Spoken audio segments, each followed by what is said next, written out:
అత్యున్నత ప్రియమైన దేవుని బిడ్డలందరికీ ఉదయకాల సమయంలో మన ప్రభువైన యేసుక్రీస్తు శ్రేష్టమైన నామములో మీ అందరికీ శుభములు తెలియజేస్తున్నాను. Praise the lord. ఎలాగున్నారండి? మీరు, మీ కుటుంబాలు, పిల్లలంతా క్షేమంగా ఉన్నారా? క్షేమంగా ఉన్నారని నమ్ముతున్నాను నేను. అదే మంచి విశ్వాసం. మనకి క్షేమంగా ఉన్నారని నమ్మాలి మనం. ఎందుకంటే మన దేవుడు గొప్పవాడు కాబట్టి నిన్నటికాల సమయం అంతా కూడా దేవుడు మనల్ని కాచి కాపాడి ఈ దినమున మనకు కానుక బహుమానంగా ఇచ్చినాడు కాబట్టి ఆయన పరిశుద్ధ నామానికి మహిమ కలిగిన గాక. దేవుని బిడ్డలారా, ఈరోజు మనము వాగ్దానం కోసం ఎదురు చూస్తున్నాం కదా. ఉదయకాల సమయంలో పరిశుద్ధ గ్రంథాలు తెరిచినట్లయితే దేవుని వాగ్దానం మనం చూసుకుందాం. యోబు గ్రంథంలో నుంచి 8వ అధ్యాయము 6వ వచనం. యోబు గ్రంథంలో నుంచి 8వ అధ్యాయము 6వ వచనం చూడండి. నీవు పవిత్రుడవై యథార్థవంతుడవైన ఎడలా నిశ్చయముగా ఆయన నీ యందు శ్రద్ధ నిలిపి. చూడండి, నీవు పవిత్రుడవై యథార్థవంతుడవైన ఎడలా నిశ్చయముగా ఆయన నీ యందు శ్రద్ధ నిలిపి నీ నీతికి తగినట్టుగా నీ నివాస స్థలమును వర్ధిల చేయును. Praise the lord. హల్లెలూయా.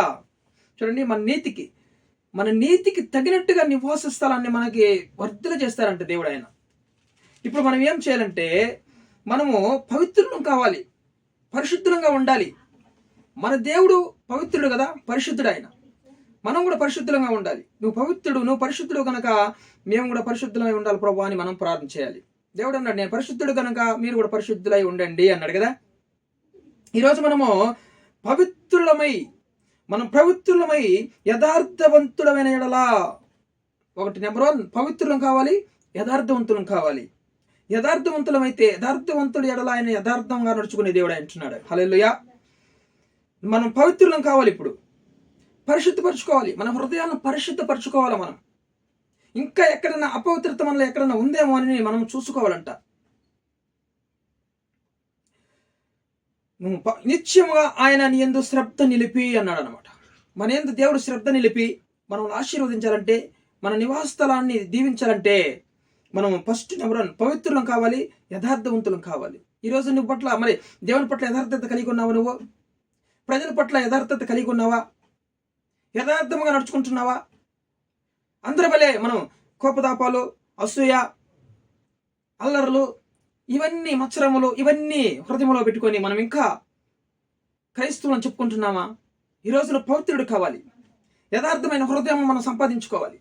యథార్థమైన హృదయం మనకు కావాలి. లేకుంటే అడుగు, దేవుణ్ణి ఇస్తాడు దేవుడు. ఈరోజు నువ్వు పవిత్రుడమైన ఎడలా, పవిత్రుడవై యథార్థవంతుడైన నిత్యంగా దేవుడు ఆయన మన యందు శ్రద్ధ నిలబోతున్నాడు. దేవుడు శ్రద్ధగా మనం చూసినాడంటే దేవుడు ఆయన మన నివాస స్థలాన్ని దీవిస్తాడంట, ఆశీర్వదిస్తాడంట దేవుడు. హల్లెలూయా.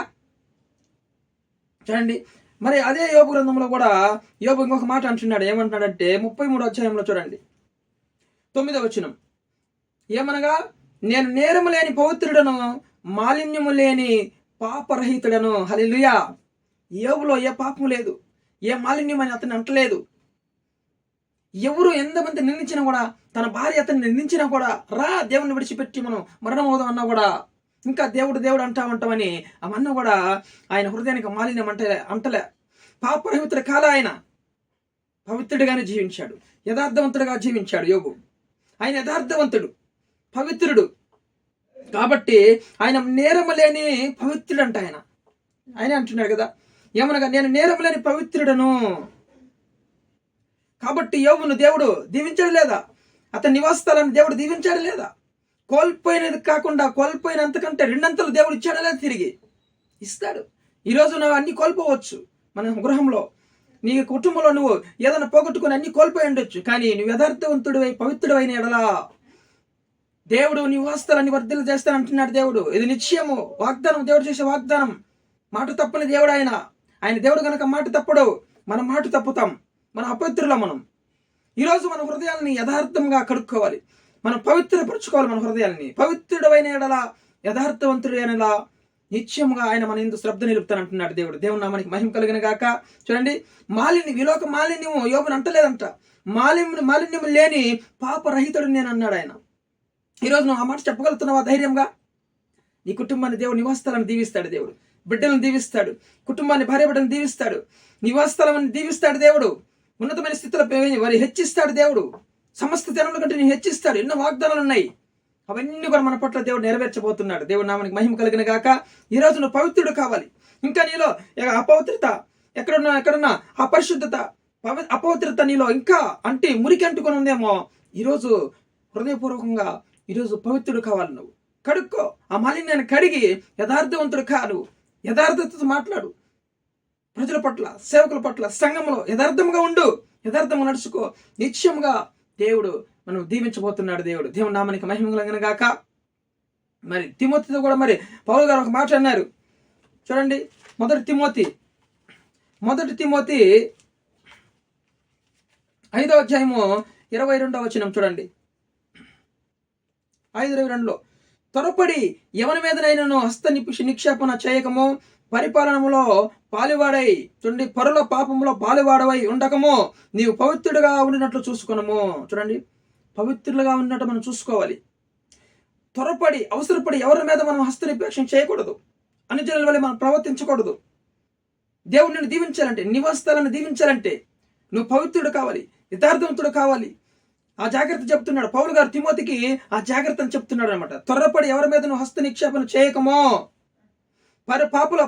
చూడండి, పరుల పాపంలో పాలువాడవి ఉండకము, నీవు పవిత్రుడుగా ఉన్నట్లు చూసుకోవాలి. ఈరోజు చూసారా, పవిత్రులంగా ఉన్నట్లు మనం చూసుకున్నామంటే నిత్యము మన కుటుంబం పట్ల దేవుడు శ్రద్ధ నిలిపి నివాస స్థలాన్ని దేవుడు దీవించబోతున్నాడు. హల్లెలూయా. నువ్వు ఉండే నివాస స్థలాన్ని దేవుడు హెచ్చించబోతున్నాడు. ఈరోజు ఈ వాగ్దానం నమ్మి ఆమేనను. మరి ఈ వీడియో చూసి అనేక మందికి షేర్ చేయండి, లైక్ చేయండి. కొత్త వృద్ధిలో చేయబోతున్నాడు. దేవుని నామానికి మహిమ కలుగును గాక. ఈరోజు పవిత్రుడు కావాలి, నువ్వు యథార్థవంతుడు కావాలి. యథార్థతను తెచ్చుకో, నేర్చుకో. పవిత్రుడుగా ఉండాలి మనం ఈ రోజు నుంచి. ఖచ్చితంగా దేవుడు మన నివాసాలను దేవుడు దీవించబోతున్నాడు. నువ్వు అన్ని కూడా నెరవేర్చబోతున్నాడు. ఏది నా కుటుంబంలో జరగలేదని నువ్వు బాధపడుతున్నావా, అవన్నీ కూడా దేవుడు నెరవేర్చబడుతున్నాడు. నివాసాలను దీవించబోతున్నాడు దేవుడు. ఆమేన్. హల్లెలూయా. ప్రార్థన చేసుకుందాం. తండ్రి, ఈ మాటను దీవించండి. ఈ వాగ్దానం చూస్తున్న ప్రతి ఒక్కరి కుటుంబాల్లో అయా నివాసాలను వర్ధన చేస్తానన్నావు. ఈ మాటను దీవించి ఆశీర్వించమని. మేము పవిత్రులను కావాలి, యథార్థవంతులను కావాలి ప్రభావ.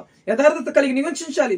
పవిత్రులను కలిగి నివసించడానికి ఈ లోకంలో మాకు సహాయం దయచేయమని కృప చూపించండి. మమ్మల్ని మేము మారుమనసు పొంది పవిత్రులు కావడానికి కృప చూపించమని, ఈ వాగ్దానం మా పట్ల అందరి పట్ల నెరవేర్చమని సహాయం తెచ్చామని యేసుక్రీస్తు నామములో పరలోకపు తండ్రి. ఆమేన్.